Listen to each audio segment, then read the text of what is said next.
Hi, my name is Mythreyi and I recently completed a remote HDR internship with Lockheed Martin. I wanted to share some advice with you on things you should take into consideration when you're doing a remote HDR internship. First, your home should be generally safe. For example, you should have smoke alarms and an electrical safety switch or a residual current device. You should have lockable doors to prevent unauthorized entry. Reasonable housekeeping to keep your walkways clear in case you need to evacuate your home in an emergency. Then, make sure you have access to the resources and technology you need before you commence your internship.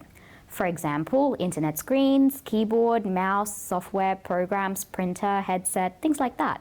Let your university HDR internship team or staff member know if you have any inquiries or if you need support. I recommend setting up your computer for optimal ergonomics. You could refer to the ergonomic guide to computer-based workstations. The link is in the module for you, and if you have any technical or safety issues impacting your HDR internship, let your industry supervisor and university contact know as soon as possible. When you're working on your own, it can sometimes be tempting to procrastinate with TV or housework.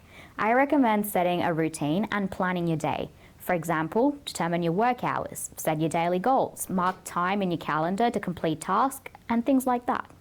You should have an agreed upon plan for regularly communicating with your industry and respective university contacts.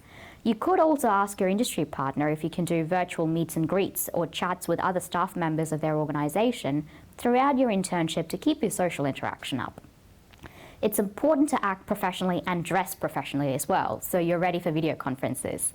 You can have your pajama bottoms or board shorts on, but make sure you at least wear a professional shirt. It's important to avoid distractions, including social media. If you live with others, inform them of your internship responsibilities and plan around when you're completing important tasks, attending meetings, and discussing or viewing information that might be confidential.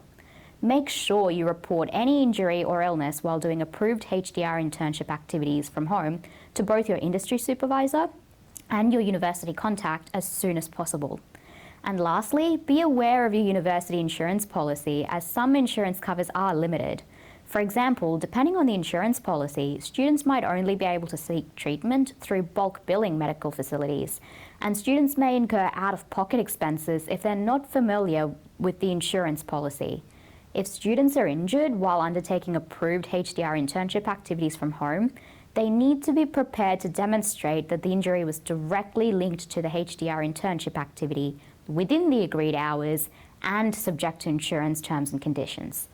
I hope you keep this in mind when undertaking a remote internship, and I hope you have a great HDR internship experience.